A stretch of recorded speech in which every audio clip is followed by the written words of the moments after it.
Il venait skier pour la première fois dans les Pyrénées et rêvait de gravir le pic du Midi. Mais à 2300 mètres d'altitude et par moins 10 degrés, son rêve s'est transformé en cauchemar. 3h30, 4h30, 5h30, et puis la nuit tombe. Et tout d'un coup, paf, nous sommes dans le noir. On ne voit plus rien autour de nous. Station de la Mongie dans les Hautes-Pyrénées. Amateur de vidéos et de beaux paysages, le 28 novembre 2010, Claude Jean Becker, un retraité de 60 ans, prend le chemin des cimes enneigées des Pyrénées. À 15h30, avec 10 autres personnes, il prend place à bord du téléphérique du pic du Midi qui doit les déposer un quart d'heure plus tard à 2800 mètres d'altitude. Claude Jean Becker déclenche sa caméra et chacun savoure le paysage.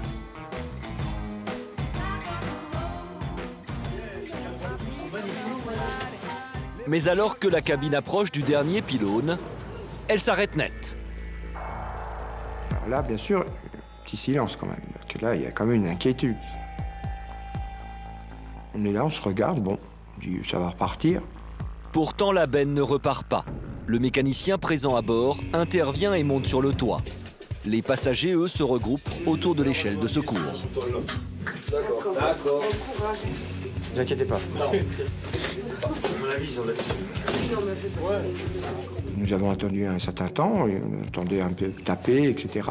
Et après, il est redescendu, il a dit « je peux rien faire ». Cela fait maintenant 1 heure que les passagers sont bloqués à 60 mètres du sol.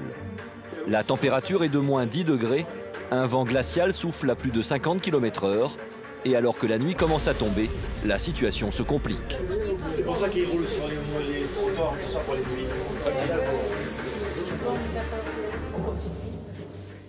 Les gens étaient obligés de mettre à leurs pieds les couvertures de survie, de faire des sortes de chaussons, parce qu'ils étaient en petites chaussures.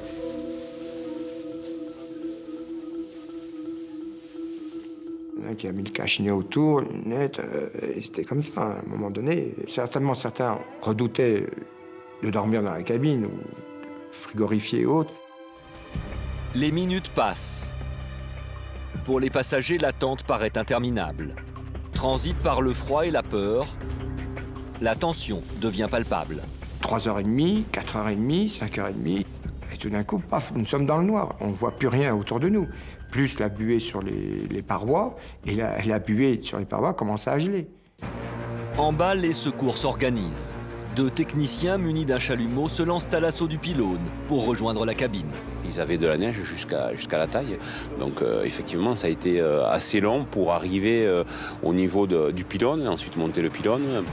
Les 2 techniciens sont aguerris à ce genre d'exercice. Mais ces conditions météorologiques extrêmes ralentissent leur intervention sur les câbles et dans la benne.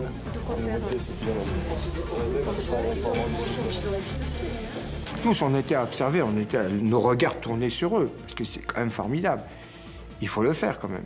Mais malheureusement, ce soir-là, entre les conditions climatiques, entre le chalumeau, je veux dire, qu'ils avaient transporté dans le froid, dans la neige, plus le briquet qui n'arrivait pas à prendre la flamme, on n'a pas réussi à réparer.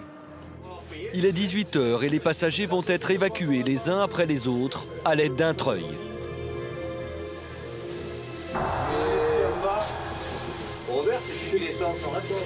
Rassurez-vous, c'est pas grand-chose. Oui. C'est pas souvent qu'on se jette dans le vide, qu'on descend en treuil.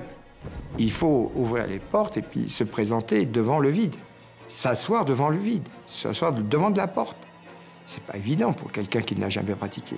Effectivement, c'est périlleux pour nos clients puisqu'on a dû leur mettre un baudrier et ils ont dû se jeter dans le vide avec une corde et un descendeur. Donc c'est sans danger mais quand même assez impressionnant.